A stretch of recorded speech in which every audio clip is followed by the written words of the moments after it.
И Синот Божи Исус Господ рече: Јас сум патот, вистината и животот, никој не доаѓа кај Таткото освен преку мене. Затоа одете по целиот свет, поучувајќи и проповедајќи го Евангелието на секоја личност до најкрајните делови на земјата. InTouch, поучувачка служба на доктор Чарлс Стенли.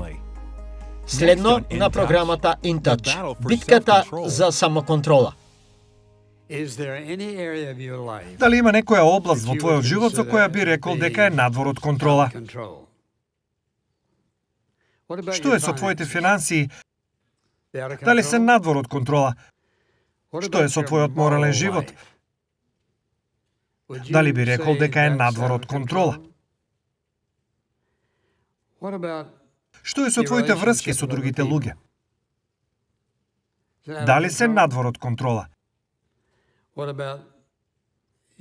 Што со твоите ставови кон некои луѓе? Како љубомора? Кога размислуваш за твојот живот, дали има некоја област од твојот живот за која ќе речеш: па мислам дека тоа е надвор од контрола. Например, пиеш.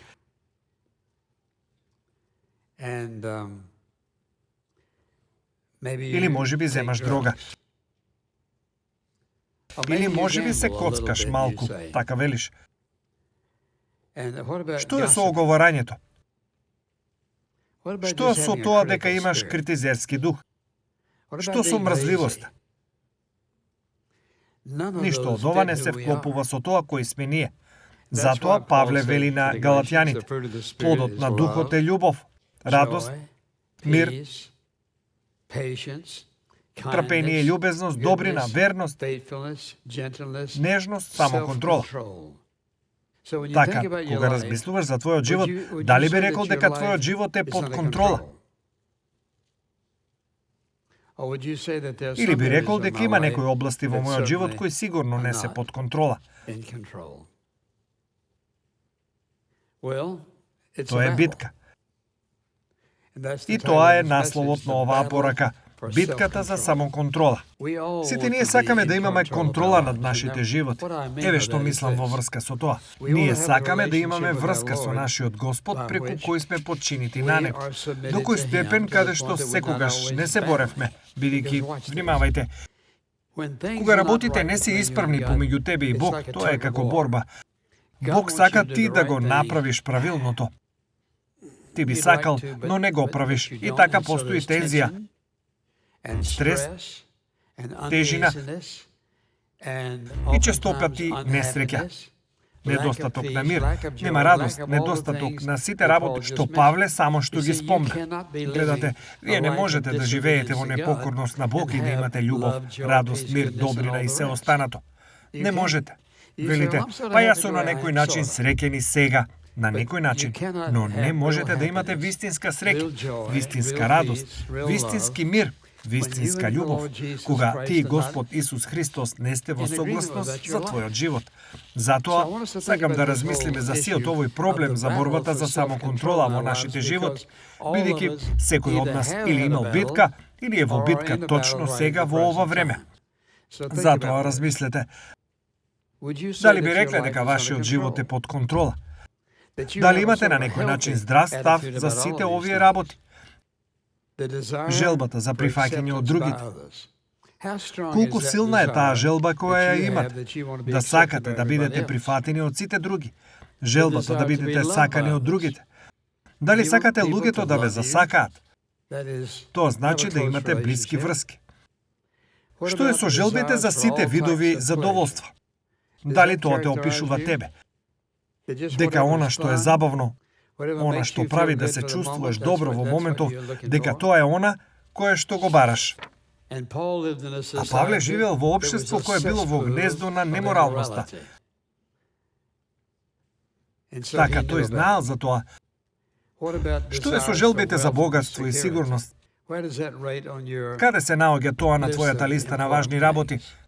Богатство и сигурност. Што е со желбите да се постигне и да се напредува? Дали тоа е здрава желба да се има? Или дали сакаш да се издигнеш на другите луѓе, сакаш да бидеш подобар од нив? Што е со желбата да си на лош глас и слава? Видете, ова е причина зошто луѓето прават ужасни работи. Ке ги има нивните имиња на телевизија и нивните слики во весниците, но гледате што ги чини нив. Дали би рекле дека имате силна желба за среќа? Ако тоа е вистина, што правите за да бидете среќни? Што санувате за да бидете среќни? Што е со вашата желба за лична привлечност? Дали тоа е погрешно? Не е погрешно. Но дали тоа бара многу од твоето време, многу од твоето размислување? Дали сакаш само да изгледаш добро или сакаш да изгледаш подобро отколку некој друг? Дали чувствуваш конфликт од тоа? Ако само би можела да ја среда мојата коса како незината, или само ако би можел да се облечам како што се облекува таа или како него? Што е со желбата за контрола? Дали имате желба да ги контролирате другите? Некако, вие мора да бидете број 1, а во вашата работа вие не сте број 1, но би сакале да бидете. Сакате да бидете. Потоа, например, желба за самоприфаќање. Само сакам да се прифатам себе си онаков како што сум. Јас и ти никогаш нема да бидеме некој друг. Затоа помислете на тоа, без разлика кој сте, како се гледате самите себе. Што имате намера да направите во вашиот живот, вие никогаш нема да бидете. Никогаш нема да бидете како некој друг. Бог ве направил такви какви што сте.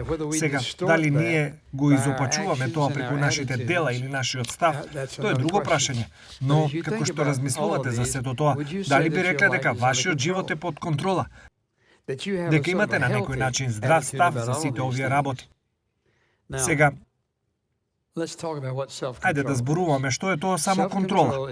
Самоконтрола во основа е размислување пред да действуваш, кое што многу луѓе не го прават. Да размислуваш пред да действуваш и сериозно да ги земеш во обзир можноста на резултатите кои ќе ги добиеш. Дали ќе кажеш дека тоа е вистина за твојот живот? Твојот живот е под контрола. Ти размислуваш пред да действуваш. Битката за самоконтрола. Сега, почеток на стих 19 од глава 5. Павле на некој начин не воведува во плодовите на духот, велејки стих 19. Сега, делата на телото. Забележете што вели. Има плодови на духот. Тие стихови ние само што ги спомнавме. Љубов, мир и радост. Тие ставови доаѓаат од работата на Светиот Дух во нас. Но забележете како тој прави разлика во стих 19, глава 5. Сега делата на телото на начинот на кој живееме се познати. Тоа се први 3 од нив се во врска со сексуалноста. Тој вели неморалноста, нечистотата, бесрамност, потоа служење на идоли, магии, непријателство, кавги, љубомора, испади на грев, раздори, несогласувања, расципи, зависти, пијанство, караница. Работи како овие за кои јас ве предупредив, дека оние кои практикуваат такви работи нема да го наследат Царството Божјо. Сега, погледнете во овој стих. Вие може би седите овде или на друго место и велите, тогаш јас мислам дека нема да одам во рајот заради тоа што сум ги направил сите овие работи. Клучниот збор во овој стих е за кои јас ве предупредив, оние кои практикуваат такви нешта.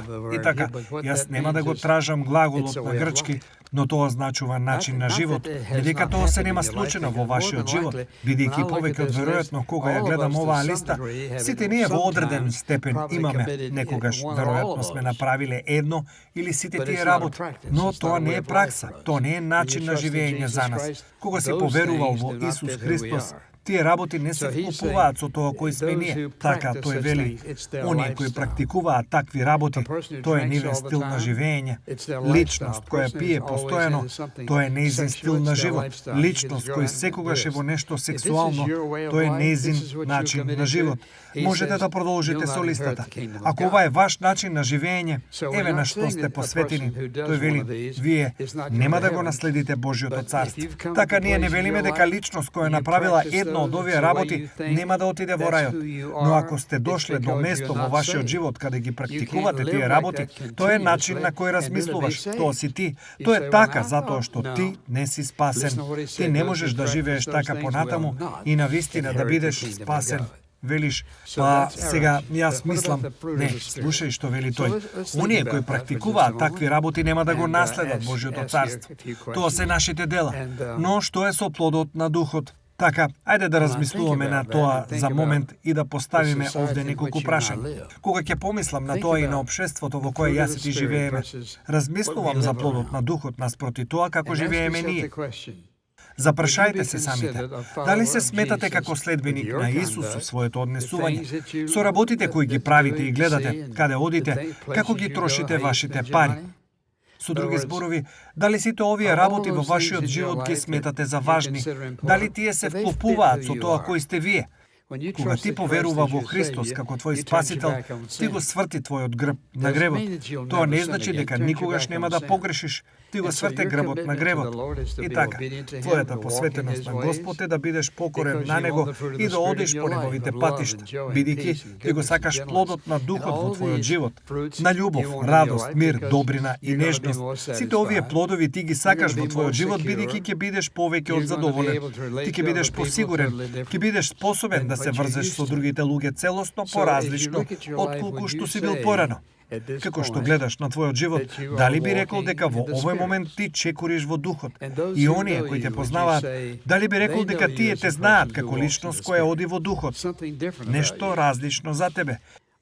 Или дали ти ја гледаат во тебе оваа тензија, овој стрес, загриженост? Тоа е како борба. Како ќе ја скршиш таа тензија, стрес и се останато? Преку предавање на Господ. Преку давање на твојот живот на Него. Со тоа што ќе кажеш, Боже, начинот на кој јас живеев не делува, но тоа не е начинот на кој сакам да го живеам мојот живот. Размислувам за луѓе кои го живеат целиот нивен живот, заробени од некој грев. Живеат во робство во нивните срца и умови. Многу луѓе живеат и умираат, а никогаш не ја искусиле љубовта од Бог. Добрината од Бог, слободата од Бог, нежноста од Бог, наградата од Бог.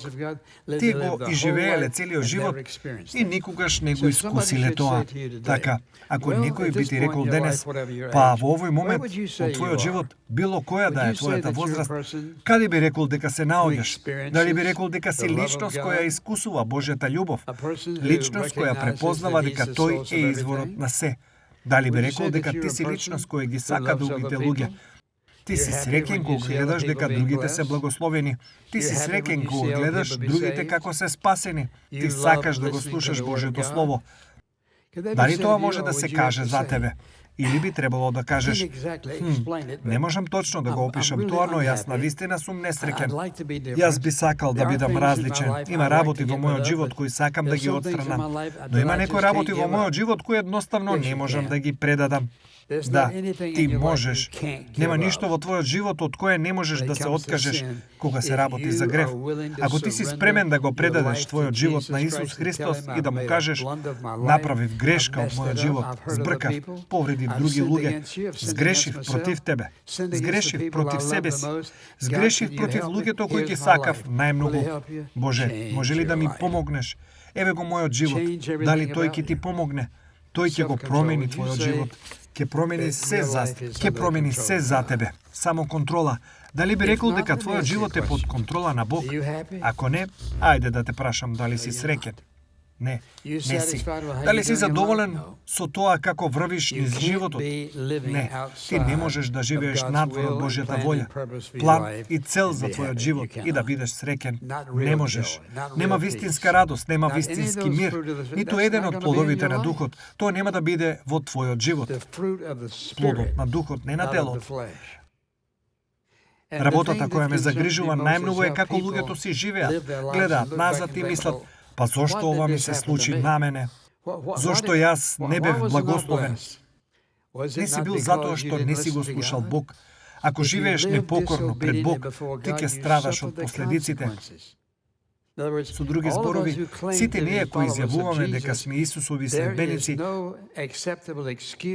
нема прифатлив изговор за неживење по Божен живот.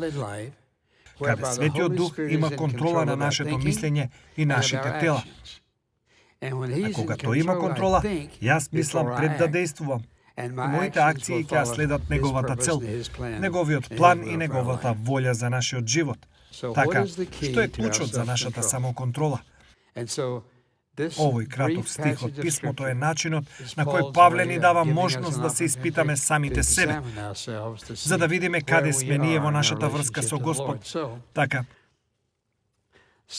самоконтролата бара да размислуваме пред да действуваме. Пред да го забележите тоа. Самоконтролата бара да размислиме пред да действуваме. Ова е проблемот. Луѓето действуваат пред да мислат, а потоа им е жал. И така, вие мора да имате силна желба да се покорите на Бог.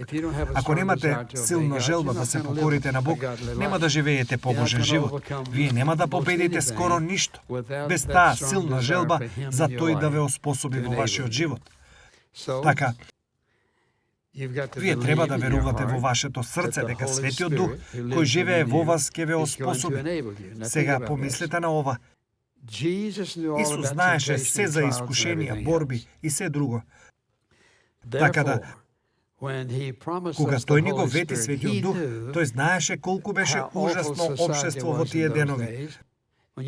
Кога ти поверува во Него како на твој Спасител, Божиот Дух дојде во твојот живот да те оспособи да живееш во било кое општество, победиш сите видови на грев. Така, не си само ти против твојата околина. Тоа си ти и Светиот Дух кој ветил да ти даде се што треба за да бидеш победник. Тоа е таму за прашањата и забарањата на твојот живот. Така, кога размислуваш за тоа, мислиш дека имаш некој кој ќе ти помогне, минувајќи низ ова, па така, ти би требало сериозно да ги разгледаш следните прашања. Помисли на тоа за момент, пред да направиш нешто. Запрашај се следните прашања. Како ова ќе влијае на мене духовно? Второ, како тоа ќе влијае на мене финансиски? Како тоа ќе влијае на моето здравје? Многу луѓе денес се таму каде што се физички, бидејќи ги прекршиле физичките закони што Бог ни ги дал. Потоа тие се прашуваат зошто се таму каде што се. Често пати тоа е насилство на принципите кои ни ги дал Бог. Затоа размислете за тоа, како тоа ќе влијае на мене духовно, финансиски, како ќе влијае на моето здравје и како ќе влијае на другите како гледаат на мене. Дали тие ќе погледнат во тебе и ќе речат, тоа навистина е посветена на Господ. Може да кажам дека таа навистина е посветена на Господ. Никогаш не треба да им кажеш да одат на такво место. Тие никогаш нема да го дозволат тоа во нивниот живот. Тоа значи кога мислиш на твојот живот, како те гледаат другите. Не совршен, никој од нас не е совршен, но дали тие гледаат? Внимавајте, дали те гледаат како вистински верник? Дали тие гледаат во тебе личност која не само што изјавува дека е христијанин, но и личност која го живее тоа? Не совршена, но тие ја гледаат разликата во тебе. Затоа запрашај се сите овие прашања. Запрашај се и ова. Кои се последиците од моите дела? Дали луѓето со кои работам ме гледаат дека живеам христијански живот? Дали моите пријатели ме гледаат како некој ќе беше искрен денес во оваа ситуација? Дали другите ме гледаат како некој кој е многу несовесен со моите пари? Несовесен во моралот, несовесен со мојот став. Со други зборови, дали плодот на духот е очигледен во нашите животи секој ден? Целиот ден. Сега размислете на ова за момент. Бог има обезбедено Негово најдобро за вас. И слушайте, јас не го реков дека Неговото најдобро беше лесно. Тоа не е лесно. Тешко е понекогаш да го имаш Божјото најдобро. Но ајде да ве прашам, што е подобро од Божјото најдобро? Ништо. И така, кога Павле ја напиша целата книга од Галатјани, тој, слушайте што вели, например, тој вели во последната глава: не бидете измамени, Бог не е за подигрување. Што ќе си посее човекот, тоа ќе си го пожнее. Ни сето ова, овие 6 глави, тој не охрабрува да живееме побожен живот. И што вели тој? Не бидете измамени. Со други зборови, не верувајте во лагите на ѓаволот. Со други зборови, вие не можете да се подигрувате со Бог и да велите, јас не верувам во Бог и така натаму. Што ќе си посее човекот, тоа и ќе си пожнее.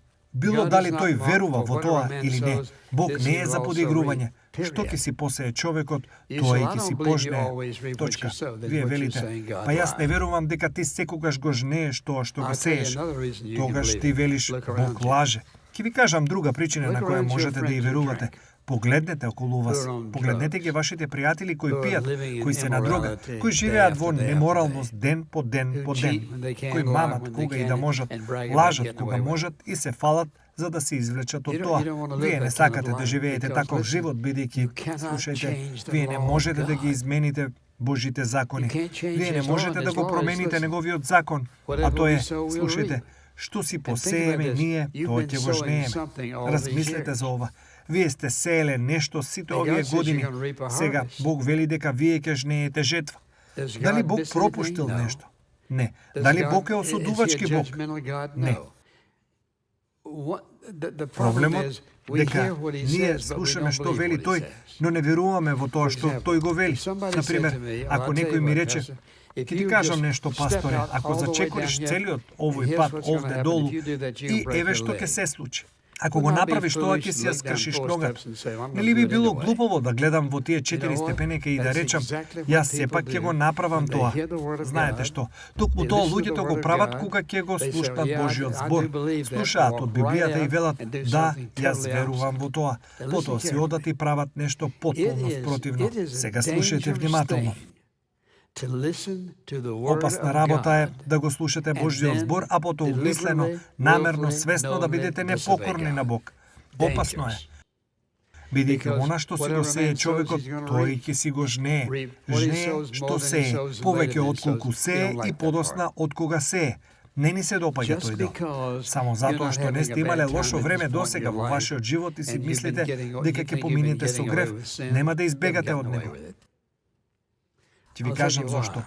Бог ве љуби толку многу за да ве пушти да заминете во грев. Тој ве љуби премногу. Освен тоа, тој самиот не е таков. Бог го избрал најдоброто за оние кои се спремни да слушаат, да се предадат и да одат по неговите патишта. Тој го има најдоброто. Не гледајте наоколу и не се споредувајте себе си со некој друг. Бог има план за вашиот живот. Тој го има најдобриот план за твојот живот. Запрашајте се самите, што правам јас во мојот живот? Внимавајте, што правам јас во мојот живот, кое што ме измамува од Божјото најдобро? Што е тоа? Што правиш ти? И тоа те оддалечува од најдоброто од Бог. Создава стресови, притисок, борба, појава на војна во твојот живот. Што е тоа во твојот живот кој едноставно не можеш да го оставиш да си замине? Што е тоа во твојот живот што го сакаш, а не го имаш? Што е тоа во твојот живот што го правиш кое е затворило вратата за благословите од Бог? Кога размислувам колку прекрасен и љубезен е Бог, а потоа луѓето кои ја слушаат вистината си заминуваат, мислејќи дека нема последици.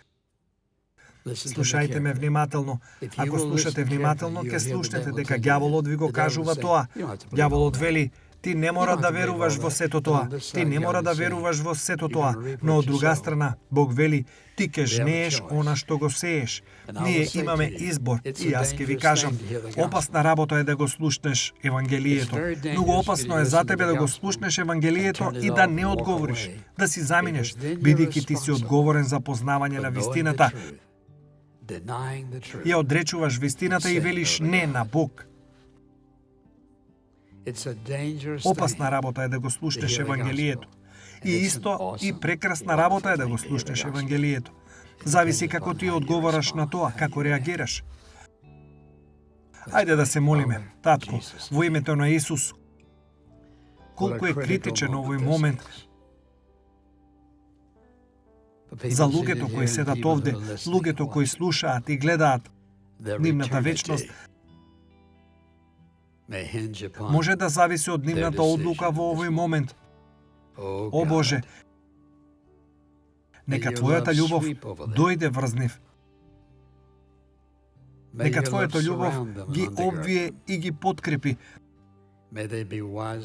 Нека тие бидат доволно мудри да распознаат дека Ти си Бог, единствениот вистински Бог, и дека Ти го имаш најдоброто, најдобриот можен план за нив од сега па натаму, ако тие се спремни да Ти кажат да, Господе, да, да, да, Господе, во името на Исус. Амин. Ако сте биле благословени од денешната програма, ве молам посетете не на веб страната intouch.org. InTouch, водејќи ги луѓето низ светот во поголемо заедништво со Исус Христос и зајакнувајќи ја локалната црква. Оваа програма е спонзорирана преку службата InTouch и е овозможена преку Божјата благодат и вашите верни молитви и дарови.